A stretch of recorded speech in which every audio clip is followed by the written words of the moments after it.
Hello guys, champions ট্রফির আগেই আবারও গৌতম গম্ভীরের নতুন প্ল্যানিং, যেখানে চ্যাম্পিয়ন্স ট্রফিতে অবশ্যই ভারতীয় দলকে জিততে হবে। তার কারণ আপনাদেরকে এটা জানাবো যে ভারতীয় দল যদি এখানে চ্যাম্পিয়ন্স ট্রফিতে খারাপ পারফরমেন্স দেয়, সেখানে গৌতম গম্ভীর কিন্তু অবশ্যই হেড কোচ থেকে বরখাস্ত হয়ে যেতে পারে। সো এখানে গৌতম গম্ভীর এখন একটাই ভাবছে চ্যাম্পিয়ন্স ট্রফি কীভাবে যেতে যায়।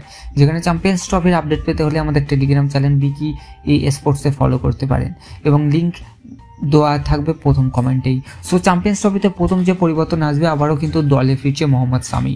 সো দলে ফিরছে যখন মোহাম্মদ শামি, সো এখানে একটা গুড নিউজ, তার কারণ মোহাম্মদ শামি কিন্তু অ্যাজ এ উইকেট টেকার, এটা আপনাদের মানতেই হবে এবং আশা করব মোহাম্মদ শামি ভালো পারফরমেন্স দিবে। অ্যান্ড দ্বিতীয় কথা সেটা আবারও গেম চেঞ্জার হিসেবে এখন বরুণ চক্রবর্তীকে আনছে উইকেট টিকার হিসেবে, যেখানে বরুণ চক্রবর্তী ডাইরেক্ট চ্যাম্পিয়ন্স ট্রফিতে দেখা যাবে। অর্থাৎ 50 ওভারে এবার বরুণ চক্রবর্তীরও কিন্তু এন্ট্রি হয়ে যাচ্ছে। সো বরুণ চক্রবর্তী এবং কুলদীপ কিন্তু অবশ্যই এই দুটি স্পিনার হয়তো ভারতীয় দল এবং গৌতম গম্ভীর নিয়ে যেতে চলেছে।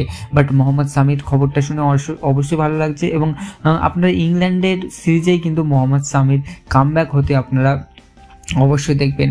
সো ভিডিওটি কেমন লাগলো নিচে কমেন্টে জানান। আর ভিডিও যদি ভালো লেগে থাকে তাহলে লাইক, শেয়ার, সাথে সাবস্ক্রাইব করে আমাদের চ্যানেলের সাথে জুড়ে থাকবেন এরকম ধরনের ভিডিও সবার আগে পাওয়ার জন্যই।